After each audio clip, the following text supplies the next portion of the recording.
compelling detective story, a cloak and dagger action, and a romantic drama, all these stories were taken from real life. The history of Kazakhstan is inseparable from the world history. Reflections on history, our version.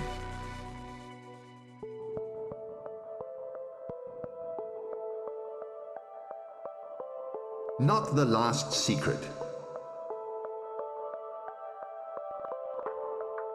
If a husband died, his wife wailed a long song about his character and the way they lived together every morning when the sun rose and every evening before dusk.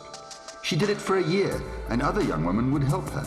A year after his death, the widow would marry either her husband's close relative or the person she chose herself. This helped her forget about her first marriage.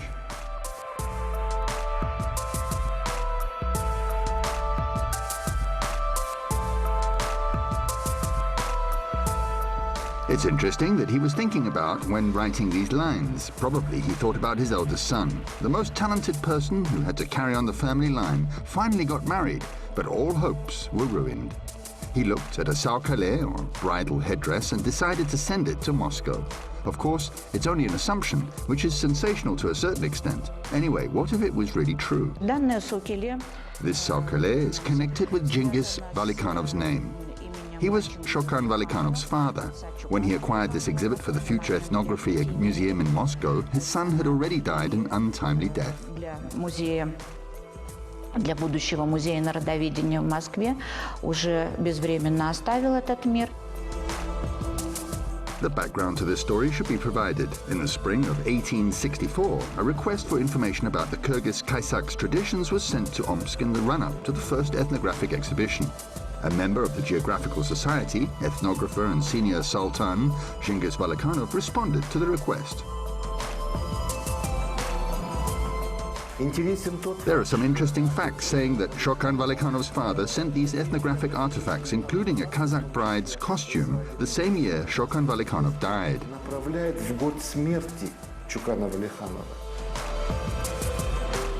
These mysteries haven't been solved yet. They include the last year of Shokan Valikhanov's life, his mysterious marriage, and the bride's costume. The awe we are supposed to feel when looking at this exhibit is perfectly understandable. The story about the saukale is really mysterious. It's clear that she married Jakub and bore him children. However, there is no information about herself. Chapter 1. A mysterious exhibit. On the last day before a bride leaves her parents' house, she says goodbye to her relatives and friends and wails songs. Her closest relative is dressed up in the bridal dress. She is sent to invite the guests, who are treated to the meat prepared in advance, and some people are also treated to tea. The relative goes to invite the guests on the bride's horse, which the bride will ride when getting married. Afterwards, the guests are entertained in various ways. The St. Petersburg Ethnographic Museum contains Sultan Genghis Valikhanov's accompanying note to the unique exhibit. This is one of the oldest exhibits of our collection. It could date back to the first half of the 19th century. They put on a saukale and made a step towards the future motherhood. This headdress was worn not only during the wedding. A young wife wore it during holidays and celebrations until she gave birth to her first child. This headdress was handed down from generation to generation. When a woman became part of the family, she would give her saukale to her sisters-in-law or keep it for her daughter. I should say that a saukale cost a fortune, which is why it was made beforehand.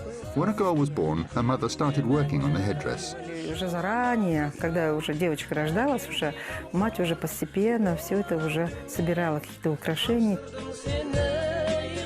It took about a year to make such a saukale. The higher the headdress was, the lower a bride had to bow to her husband and his parents. It was considered a good omen if the top of the headdress touched the hearth of a yurt when the bride was bowing.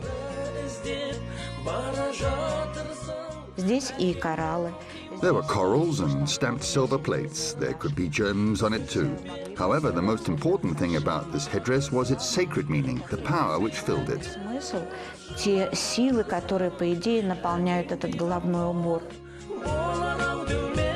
It was a symbol of a new life and an amulet. The richer a bride was, the longer the frontal decorations were. Sometimes they even reached the bride's knees. Although they're a bit shorter here, this saukele was obviously made for a girl from the upper class. A saukele reflected the financial position. The most outstanding in artistic respect were intended for the rich. Апогей своего художественного достигал, конечно, в саукеле, предназначенном для богатых. A quilted dress was made of Central Asian violet satin, which was a very expensive fabric. Its collar was decorated with European velvet. There is no doubt that the costume was worn. Who did this bridal attire belong to? Probably Shokan's wife Ayseri owned it. Chapter 2. More questions. A gentleman, or dandy, married a Kyrgyz girl as if he was looking for a simple childhood feeling because he got tired of the various seductions of the capital and high society. His cradle had been in a yurt, and before death he returned to his hearth, where the solemn quietness of the steppe reigned.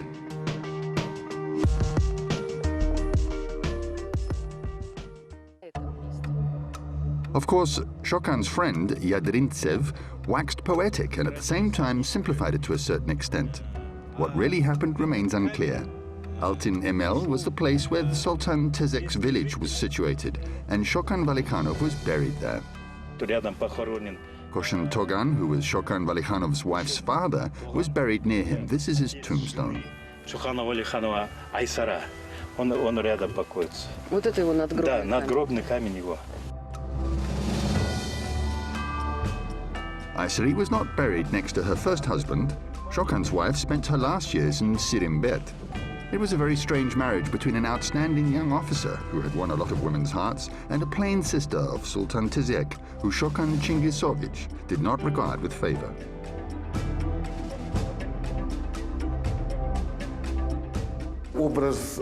Ayseri was not described in literary works, and we can't find her description in any documents either.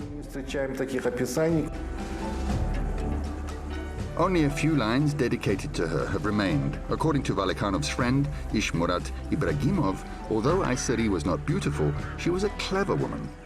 Ayseri and Shokan lived a short but happy life. She respected her husband and Shokan respected her too.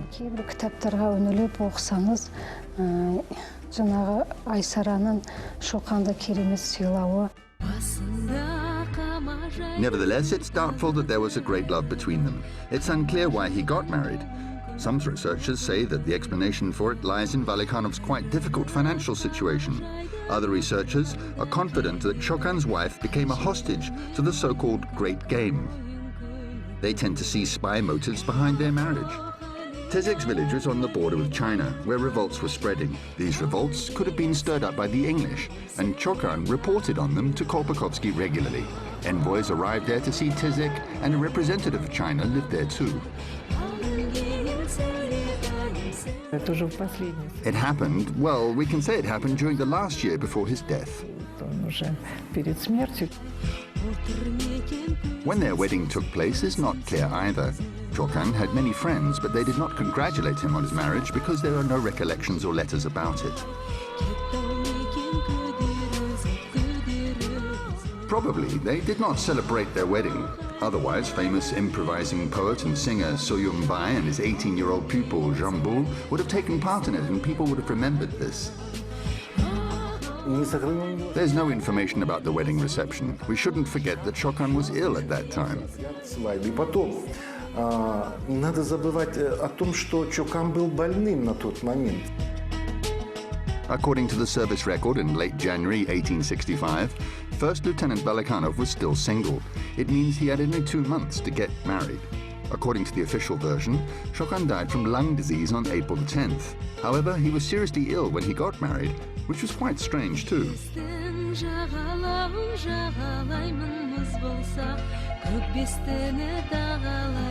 Chapter 3. Our lips are sealed. In his last letter, Shokan wrote to his father, "Arrive in Jetisu and take my poor Ayseri with you. Don't leave her alone, as she needs attention and care." In the summer of 1865, a caravan was sent from Kokshetau to Altyn Emel to fulfill Shokan's dying wish. There's an assumption that she was pregnant, but obeying levirate marriage law, she married his younger brother, Jakub. Она выдана была замуж за его младшего брата Жакыпа. Старший брат? An older or younger brother married a widow to provide for her children, which was benevolent. It isn't practiced now. Jakub married Ayseri, and a boy was born 7 or 8 months later. Айсер женился. Через 7 или 8 месяцев рождается мальчик. However, documents do not confirm the legend about Shokan's child. 30 years after Valikanov's death, Grigory Potanin went to Sirembet to visit Sultan Cengiz, who was then 85 years old. Sultan Cengiz's estate was a large manor house with 3 outbuildings, barns and a mosque. Jakub divorced his wife, who had been Shokan's wife before. Now she lives with her children in an outbuilding. Potanin did not mention why Jakub had divorced Ayseri. Shokan's best friends didn't write anything about his wife except for these lines. It's strange that he didn't ask her about Shokan's last minutes of life and didn't find out if she had any manuscripts, although he was collecting Shokan's written heritage at the time. Potanin didn't even visit her, at least he didn't mention it anywhere. The same can be said about many other of Valikanov's friends, officials and other people who made efforts to set up a monument to him, republish his works and wrote articles.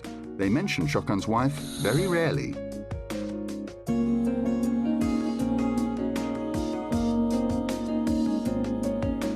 We went to the yurt of Tezek's sister, who had been Shokan Valikanov's wife. We expressed our heartfelt condolences to her, saying we were sorry about the untimely death of her husband.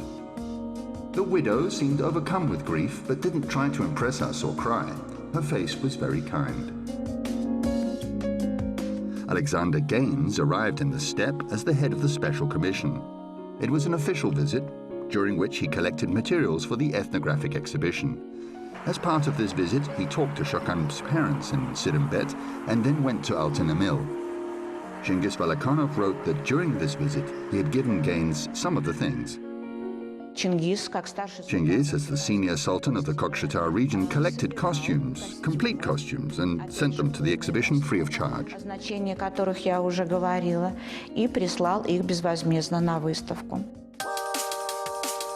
I handed the remarkable and amazing costumes belonging to the Kaissaks, and especially the one belonging to the previous Khan, my late father, to Major General Gaines, who had arrived together with a commission to the steppe in 1865. The other valuable things I brought to the Moscow exhibition.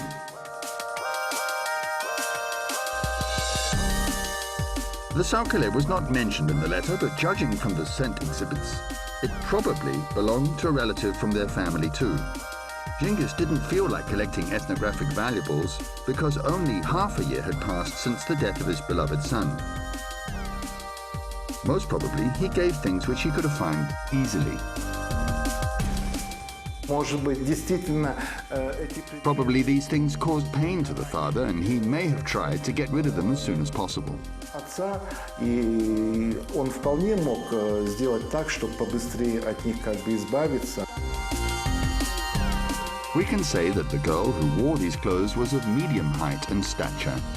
Gaines and other contemporaries didn't describe any special features of Ayseri except her kind but unattractive face. We can say that Valikanov's wife really had all these characteristics of an average woman. Although the arguments were obviously weak, this wedding attire could have belonged to her.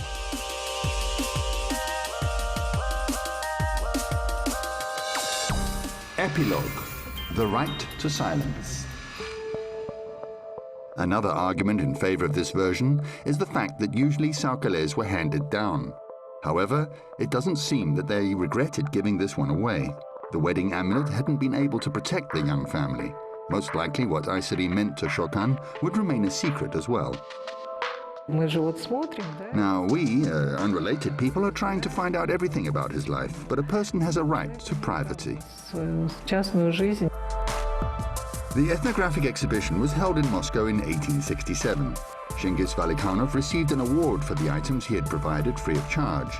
The exhibits, including the Saukale, were handed to the Museum of the Peoples of the World, and later the unique items were transferred to the St. Petersburg Ethnographic Museum. Of course, a part of the descriptions would be lost during the transportation. The only information which remained in the documents said that the bridal attire was donated by Sultan Valikano.